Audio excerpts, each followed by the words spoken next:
aujourd'hui, on assiste nos collègues médecins à la demande de la pédiatrie et des médecins. Ouais, de quel syndicat? De la CFDT. Voilà. Donc aujourd'hui, on suit nos collègues dans leur manifestation. On leur demande de pouvoir mener à bien leurs fonctions ici à Lara et en fonction des activités. Voilà. On a fait un débrayage sur les différents secteurs, que ce soit dans le sud, dans l'est, dans toutes les antennes. Et c'est un débrayage de 50 minutes pour la réglementation. Et puis on sera également aussi sur un préavis de grève qu'on va remettre à notre directrice. Et là, vendredi, avec pareil dans la réglementation, vendredi on sera en grève normalement. Mais alors, qu'est-ce que vous reprochez à la direction? Les managements délétères, les risques psychosociaux, le manque de personnel et voilà. Donc nous, on a suffisamment tout le temps, on nous dit qu'il faut réorganiser, mais on réorganise à leur façon, mais non pas avec le nombre de personnel nécessaire. Vous voyez, on a 45 départs au niveau de l'HAD pour 30 recrutés.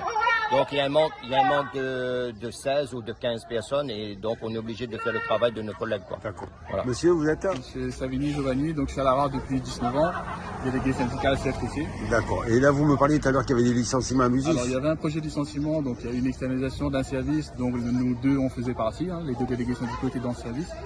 Un projet de licenciement qui a été mené par la direction depuis 2021.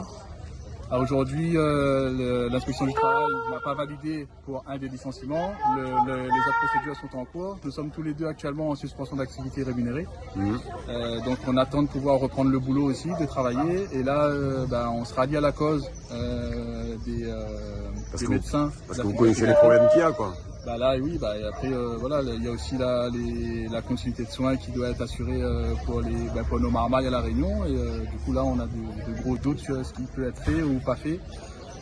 Et donc, on suit le mouvement. Et puis, voilà, et comme M. Lorfouy disait tout à l'heure, les risques psychosociaux qui ont été avérés par plusieurs expertises, d'où on a dû mener un combat pour effectuer ces expertises. On a des jugements de tribunaux qui nous ont autorisés à le faire parce que la direction a contesté à chaque fois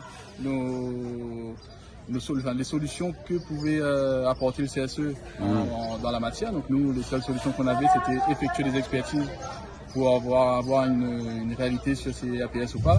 Il y a eu des injonctions de la CGSS à ce sujet. Donc aujourd'hui, à un moment donné, on demande à ce qu'il y ait du changement.